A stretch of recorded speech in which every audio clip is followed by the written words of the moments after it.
김현정의 뉴스쇼 CBS 라디오와 함께하고 계십니다. 저는 퇴근길 시사자키 정관용입니다.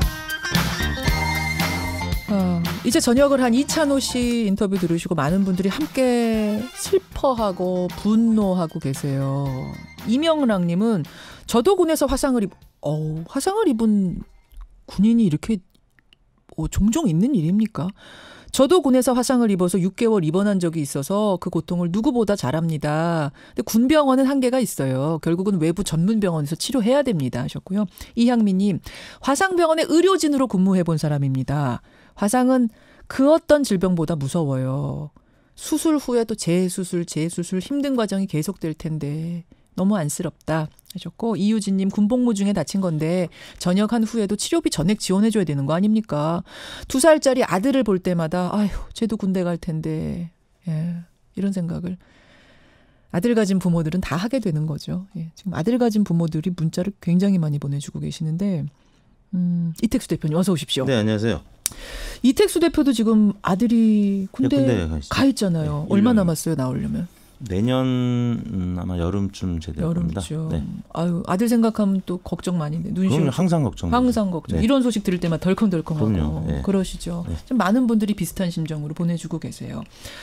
그런가 하면 토요일에 그 깜짝 뉴스, 남북 정상이 만났다는 깜짝 뉴스 들으시고, 이선우님 처음에는 가짜 뉴스인 줄 알았습니다. 황성희님 정말 다이나믹 코리아입니다. 전준하님, 이산 가족도요 남북 정상들 만나는 것처럼 그렇게 격의 없이 한 동네 친구처럼 쉽게 만날 수 있는 날이 빨리 왔으면 좋겠습니다 하셨는데, 정식으로 한번 인사 다시 하세요 이택수 대표. 네. 안녕하세요 인사. 네, 안녕하십니까. 토요일 날 이 네네. 속보를 언제 들으셨어요? 저는 이제 8시 뉴스를 보려고 기다리고 있는데 예. 속보가 뜨는 걸 보고 핸드폰에. 바로 알았습니다. 네.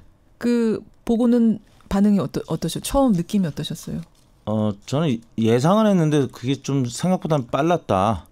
아니 남북 정상이 만날 거라고 예상하셨다고요? 뭐 한라인 이 통화라든지 전화, 아니면 뭐 필요하면은 북미 정상회담이 조금 뒤로 밀릴 경우에는 먼저 만나지 않을까 예상을 했었는데 생각보다는 굉장히 빠른 회담이었던 것 같습니다. 이택수 대표가 그러니까 저보다 한 수 위라는 사실이 여기서 증명이 됩니다. 그러니까 이게 6.12가 깨지고 나면 남북 정상이 조만간 만날 거다는 생각까지는 하신 거예요. 그렇습니다. 노벨상 시상식이 가을에 있습니다. 예. 그거를 고려하지 않을 수 없는 트럼프 대통령 입장을 생각해 본다면 저는 뭐 약간 미뤄지거나 그 정도 생각했지 취소될 거라고는 생각 안 했었거든요. 그러셨군요. 네. 저도 노벨상까지 생각은 했었는데 네. 거기까지 생각을 했는데 또 이제 중간 선거도 있고 중간선거도 트럼프 대통령 입장에서는 오히려 김정은 위원장보다 더 다급한 상황이기 때문에 그래서 벼랑 끝 전술을 갔던 건데 통한 거예요. 네네. 김정은 위원장이 먼저 문재인 대통령한테 만나자 제안을 해서 그렇습니다. 급히 만난 결과가 좋아서 하여튼 다행이에요. 네. 좋은 방향으로 가고 있어서 이렇게 깜짝 놀랄 소식들이 많았던 주말을 거치고 오늘 여론조사는 뭐냐면, 제가 오늘 스페셜 여론조사 결과가 굉장히 궁금했던 게 뭐냐면, 금요일에 여러분 취소가 됐죠. 특집 방송 제가 했죠. 그리고 나서 이택수 대표한테 전화를 걸었습니다. 이 상황에서 우리 국민들은 남북관계를 어떻게 전망하시는지를 좀 조사해 주십시오 했습니다. 네. 그때는 월요일 아침에 이런 다른 상황이 펼쳐질 거라고는 상상도 못한 상황에서 우리 국민들이 어떻게 받아들일 것인가, 이걸 조사한 거기 때문에 결과가 굉장히 비관적으로 나오지 않을까 저는 지금 생각하면서 결과지를 받아들였는데 일단 어떻게 나왔는지 하기 전에 질문부터 정확하게 알려주시죠.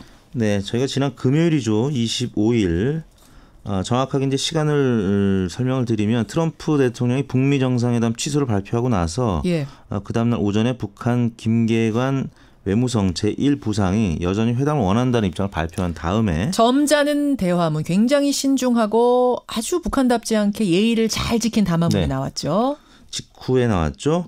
그리고 나서 그날 오후 지난 금요일 오후 25일 오후에 전국 19세 이상 성인 7,845명이 접촉을 해서 최종 500명이 응답을 완료했습니다. 그러니까 남북 정상회담이 다시 열리기 전에, 그 소식 알려지기 그렇습니다. 전에 한 조사입니다. 네. 비관적인 보도가 더 많이 나왔던 과정이었죠. 그렇죠. 우선 전화 면접 및 유무선 자동응답 혼용 방식이었고요. 표본 오차는 95% 신뢰 수준에서 플러스 마이너스 4.4%포인트였는데요. 질문은 다음과 같았습니다. 지난 24일 트럼프 미국 대통령이 오는 6월 12일로 예정됐던 북미 정상회담을 취소했습니다. 선생님께서는 향후 한반도의 비핵 비핵화와 평화 정착 가능성에 대하여 어떻게 전망하십니까? 북미 정상회담 여러분 깨졌습니다. 앞으로 한반도 어떻게 될까요? 이렇게 물어본 겁니다. 1번 여전히 가능할 것이다.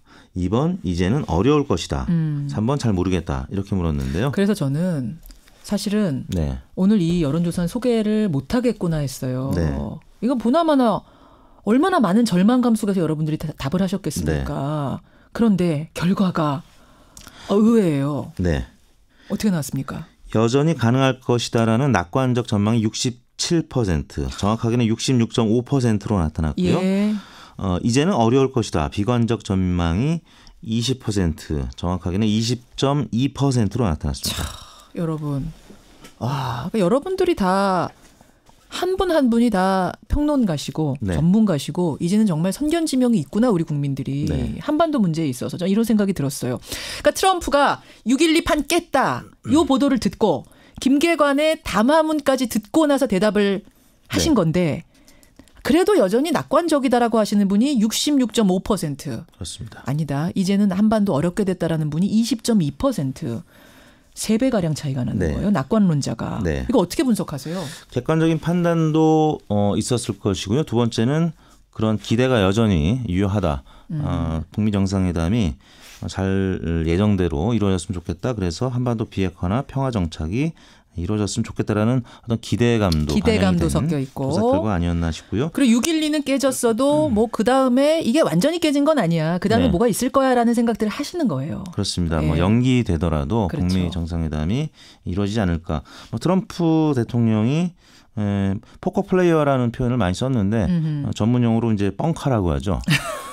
뻥카를 그동안에 자주 써왔던 그러니까 벼랑 끝 전술을 예. 많이 써왔던 정치인이라는 걸 국민들이 알고 있기 때문에 이런 결과를 나타낸 것이 트럼프가 아니었으면 사실은 이렇게 안 나왔을 거예요. 그렇습니다. 네. 근데 트럼프니까 네. 트럼프가 한두 번 이랬어. 네. 이번에 깬다고 했지만 그래서 온 방송들이 특집 방송했지만 뭐 이게 오래 가진 않을 거야. 6.12는 네. 아니더라도 7.13?